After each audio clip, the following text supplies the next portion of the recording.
আসসালামু আলাইকুম, সবাই কেমন আছেন? আশা করি আলহামদুলিল্লাহ সবাই অনেক অনেক ভালো আছেন। আলহামদুলিল্লাহ আমিও অনেক ভালো আছি। তো আজকে আবার দুপুরে চলে আসলাম আরও একটু দুপুরে রান্নাবান্না নিয়ে। আজকে দুপুরে ছিল তেলাপিয়া মাছ, করলা আলুর ঝোল আর কাঁচকলা দিয়ে রুই মাছ দিয়ে। তো প্রথমেই চুলা ধরিয়ে তেলাপিয়া মাছগুলো ভেজে নিব। তেলাপিয়া মাছগুলো ভাজা হয়ে গেলে এবার রুই মাছগুলো দিয়ে দিব।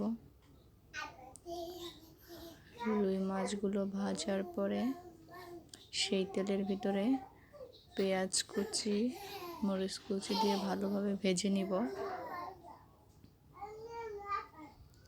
চুলায় প্রচণ্ড আগুন, মাঝে মাঝে আগুনটা অনেক অনেক জোরে উঠে যায়।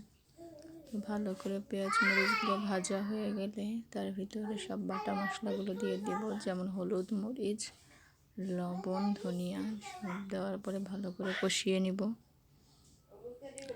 ভালো করে কষানো হয়ে গেলে তার ভিতরে আলু আর করলাগুলো দিয়ে ভালো করে কষাবো। যারা যারা আমার ভিডিওটা দেখবেন অবশ্যই সাপোর্ট করবেন। আমি ইউটিউবে একেবারেই নতুন, আশা করি সবার ভালো লাগবে। আলহামদুলিল্লাহ তরকারি কষানো হয়ে গেলে এবার ঝোল, সামান্য পরিমাণে ঝোল দিয়ে দেব।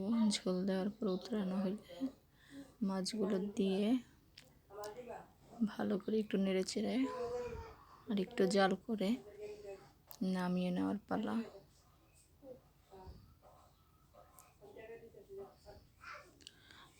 এই তরকারি প্রায়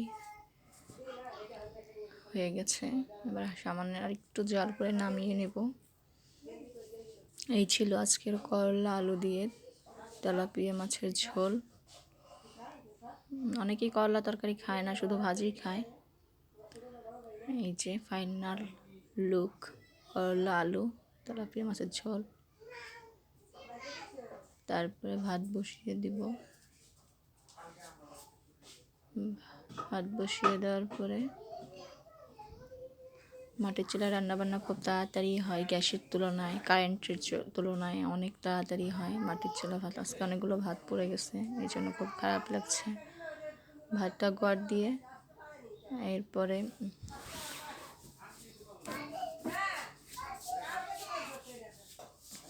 পেঁয়াজ মরিচগুলো ভালো করে ভেজে এর ভিতরে আবারও বাটা মশলাগুলো দিয়ে দিব। আর আমরা শুকনো মরিচটা বেটে খাই, গুঁড়া মশলাটা খাই না। এই জন্য হয়তো বা তরকারি কালার ভালো আসে বা স্বাদ ভালো পাওয়া যায়।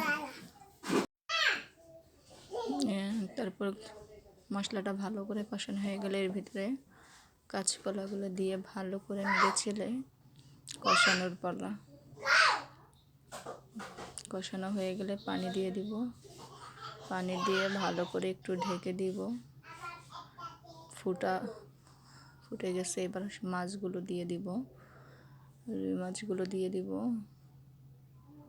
2 রকমের মাছ হওয়ার কারণ আমাদের ঘরে তো একজন তেলাপিয়া মাছ খায় না, এই জন্য 2 রকমের মাছ দিয়ে 2টা তরকারি রান্না করতে হয়।